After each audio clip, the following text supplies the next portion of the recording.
But that being said, top 5 this week, and we mentioned it last week.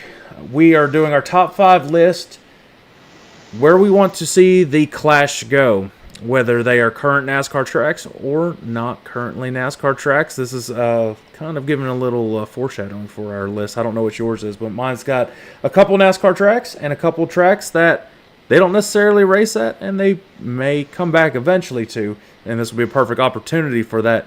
So, Dad, I went first last week. You go first this week. Your top 5, number 5 on up for your list where you want to see the Clash go. All right, now some of mine, you would not want to run the Clash in February because everything's going to be frozen. But for number 5, I have Myrtle Beach Speedway. You know, long-time NASCAR Busch Series track. You know, the Earnhardts race there a ton. Short track racing. I'm not even sure if the track's still there anymore. It's not. It's in iRacing. They still have their website up, so I don't know. But number 4, let's bring it down to Florida. I got New Smyrna Beach Speedway. Another short track. You know, NASCAR. It might be NASCAR sanctioned racing, but it's not really. I was there one time. It was kind of fun seeing all the different class of the asphalt cars running. I think they raced a SRX race there, if I'm not mistaken. Did they do SRX at New Smyrna? I think they did, or they had plans to do it, one of the two. And I know the modified series races there too, and they have a bunch of local series race there. Yeah, it's a nice track. It could, it's just, it's literally just down the road from Daytona, so that would be kind of a neat thing. Keep them in the area. Number 3, I have. Whatever it's called now, I call it IRP, Indianapolis Raceway Park. I thought about that one. I did think about that one. It'd be a little chilly in February in Indiana, that Midwest. That's what I said. You're not going. Oh, they're getting colder as I'm going up the list here. But they used to run the Xfinity Series or Busch Series, whatever there, and that was always a great race. Trucks have a phenomenal race there too. Yeah, it's a racy track. I think that'd be a good one.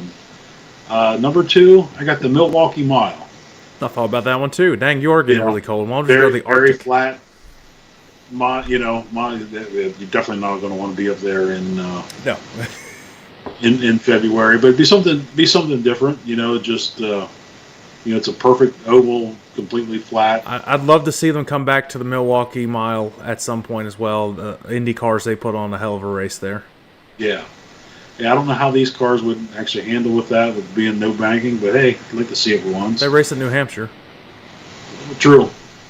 And number 1, Rockingham, North Carolina. All right. Bring back the Rock. That would be awesome, and I would want them to repurpose the surface, not repave it.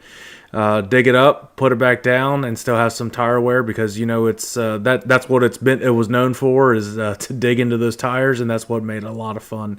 Yeah, that's a really, really interesting list.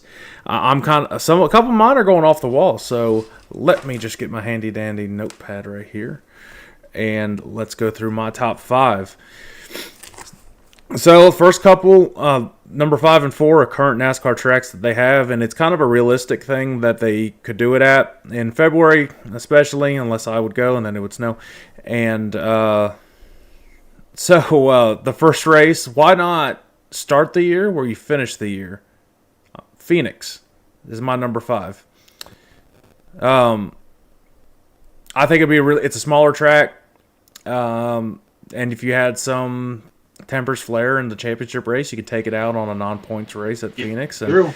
It's usually a good race out in Phoenix. Yeah, and these cars especially, it's really good. And figure out how you want to race the Clash, how many laps you want to do it. It'd probably be like 100 laps or something. And I think you could have a pretty good crowd too. It's a great city, and it's a great revenue builder. That's why NASCAR keeps bringing the championship back there.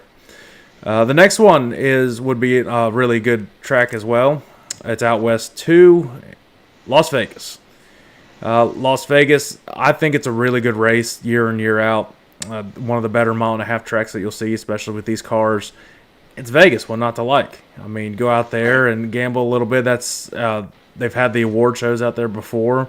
Have some fun in Vegas at the Clash, and do some betting while you're racing and try to gamble and get the win for the Clash start if you're right.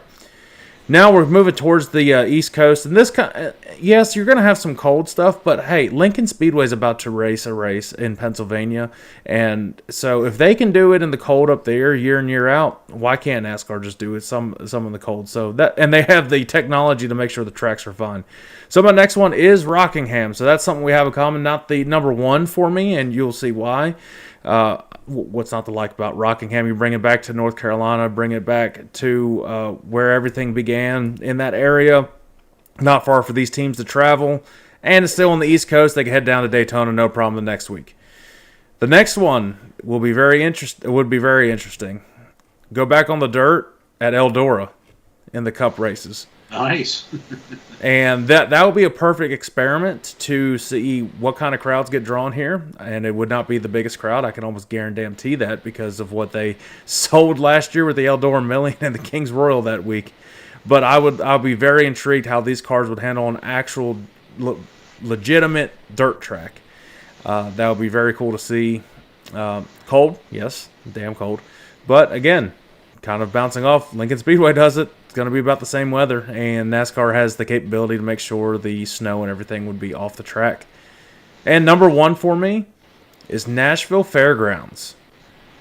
Good experimental type. I was considering that one too. A good experimental type opportunity that NASCAR could have. Nashville, a phenomenal city. I thought about the Super Speedway, putting that on there too, because that's always a great race too. But put it somewhere where they used to go. You don't have a huge field. 23 will be a perfect amount for Nashville Fairgrounds, and I think you would see really good races. And it's kind of how they experimented with North Wilkesboro this past year, and they brought it back again for the All-Star race.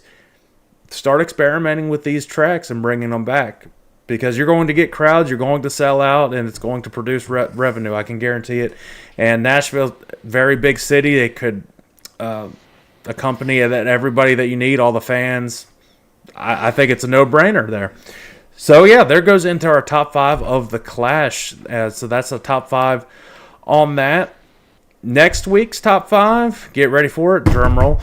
The top 5 most iconic Daytona 500s.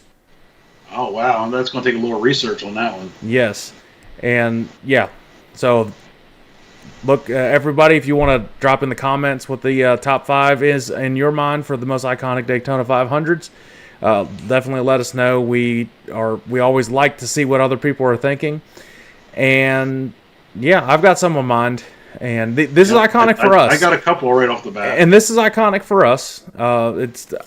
And most of mine are going to be the ones I've lived through, and the ones that have always stuck in my memory. So yeah, that's what we're talking about there. So yep, top 5